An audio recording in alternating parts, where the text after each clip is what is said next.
বর্তমানে ক্রিকেট দুনিয়ায় সবচেয়ে বড় মিথ্যা কিংবা সবচেয়ে বড় তামাশা কি জানেন? ভারত পাকিস্তান ম্যাচকে বিগ ম্যাচ তকমা দেয়া। এই ম্যাচে মাউন্ট এভারেস্ট একটা ইঁদুরের বাচ্চা প্রসব করে। মূল ম্যাচের আলোচনাতে যাব তার আগে আমার 3টা মন্তব্য। 1, বর্তমান সময়ে ভারতের স্পিন অ্যাটাক বিশ্বসেরা স্পিন অ্যাটাক, আমি সেটা মনে করি। নাম্বার 2, ভারত সংযুক্ত আরব আমিরাত বাংলাদেশকে যেভাবে দেখে ক্রিকেট টিম হিসেবে, পাকিস্তানকে এক্স্যাক্টলি সেভাবে দেখে। নাম্বার 3, ভারতীয় ক্রিকেট সিস্টেম আইপিএল করে যে পরিমাণ টাকা রোজগার করেছে সেই টাকা ভারতীয় ক্রিকেটের উন্নতিতে ইনভেস্ট করেছে, যেটা আমাদের বাংলাদেশে হয় নাই। এবার ভারত পাকিস্তান এশিয়া কাপের সো কল্ড বিগ ম্যাচের ছোট আলোচনা। পাকিস্তান ব্যাটিং এ প্রথম বলে উইকেট, একটা বাজে বলে হার্দিক পান্ডে উইকেট পেলেন। পাকিস্তান তারপরও 42 রান তুলল পাওয়ার প্লেতে। খেলাটা এরপরে শুরু। ভারতীয় 3 স্পিনার কুলদীপ, ভারুণ, অক্ষর, 3 জনে মিলে 12 ওভারে 60 রান দিয়ে 6 উইকেট পেয়েছেন। খেয়াল করেন, 6 ওভারে 42 পাকিস্তানের রান। তারপরে 7 নম্বর ওভারে কুলদীপ আসলেন, 2 রান দিলেন, রানের প্রেশার। তারপরের ওভারে গিয়ে 100 উইকেট পেলেন। তারপরের ওভার ভারুণ আসলেন, 1 বা 2 রান দিলেন, রানের প্রেশার, 100 উইকেট পেলেন। আকসার ফার্স্ট 2 ওভারে 3 উইকেট পেয়েছিলেন। আবার 13তম ওভারে গিয়ে কুলদীপ 1 ওভারে ফার্স্ট ম্যাচের মতো 1 ওভারে 3 উইকেট পেয়েছিলেন না, এই ম্যাচে 2 উইকেট পেলেন। আমরা যখন ছোটবেলায় ক্রিকেট খেলতাম কিংবা যখন একটু বড় হয়েছি, মানিকগঞ্জে যারা সিনিয়র প্লেয়ার ছিলেন বা বড়রা ছিলেন তাদেরকে একটা কথা বলতে শুনতাম যে স্পিন বল যখন বুঝবি না তখন সুইপ মেরে দিবি। স্পিন বল যখন বুঝবি না তখন সুইপ মেরে দিবি। পাকিস্তানের ব্যাটসম্যানদের দেখে আমার অনেক বছরের সেই পুরনো কথাটা মনে পড়লো যে ভারতীয়রা যে স্পিন করছে, কুলদীপের কথা, একটা রং ওয়ান করছেন, একটা গুগলি করছেন, একটা ভেতরে যাচ্ছে, একটা বাইরে যাচ্ছে, একটা টপ স্পিন। পাকিস্তানি ব্যাটসম্যানদের ভারতীয় স্পিনারদের এগেনস্টে দেওয়ার মতো কোনো জবাব ছিল না, না স্কিল ওয়াইজ, না মাইন্ড সেট আপ ওয়াইজ, না টেকনিক ওয়াইজ। না বুঝে ওই সুইপ মেরে 3 জন আউট হয়েছেন। তারা তো বুঝতে পারছেন না বল একটা বাইরে যাবে না ভেতরে যাবে। অক্ষর প্যাটেল যেভাবে ক্রিজ ইউজ করে বল ভেতরে আনছিলেন, that was a treat to watch. আমাদের সাকিব আল হাসান এটা নিয়মিত করতো। আর বাংলাদেশি আম্পায়ারদের প্রশংসা তো আমরা করি, সৈকত ভাই একটা ভালো আউট দিলে বাংলাদেশের মিডিয়া তোলপাড় হয়ে যায়।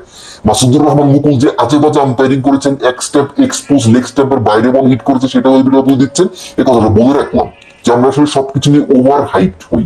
আমাদের আম্পায়াররা বিদেশের ম্যাচে একটা ভালো ডিসিশন দিলেও আমাদের চুল ধরা হয়ে যায়। এনিওয়েজ, ভারত পাকিস্তান ম্যাচের এই যে মিডল ওভারের খেলাটা, ভারতীয় স্পিনারদের হ্যান্ডেল করার ব্যাপারটা, পাকিস্তান এখানে নিজের বলে শুধু ফেল করে নাই, পাকিস্তানি ব্যাটসম্যানরা প্রমাণ করে দিয়েছে ভারতীয় বোলারদের খেলার মতো, স্পেসিফিক্যালি এই ধরনের উইকেটে খেলার মতো কোন যোগ্যতাই তাদের নেই। তারা লিটারেলি অযোগ্য। এখানে আপনি বাংলাদেশ বসাইতে পারেন, এখানে আপনি হংকং বসাইতে পারেন, ওমান বসাইতে পারেন, আরব আমিরাত বসাইতে পারেন। পাকিস্তানের ব্যাটসম্যানরা বা মিডল অর্ডাররা ভারতীয় স্পিনারদের সামলানোর ক্ষেত্রে এর চেয়ে বেটার কিছু না। রেদার শাহিন শাহ আফ্রিদি শেষ বেলায় নেমে যে 32-33 রান করলে সেটা মোটামুটি পাকিস্তানকে 100 পার করিয়েছে।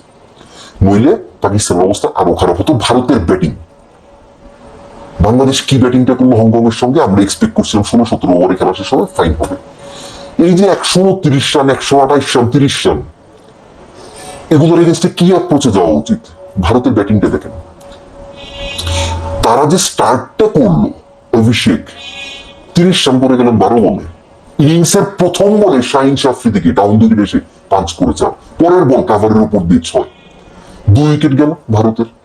একটু তারা আস্তে আস্তে 2 ওভারের স্পেনে একটু আস্তে খেললেন, রান কমে যাচ্ছিল।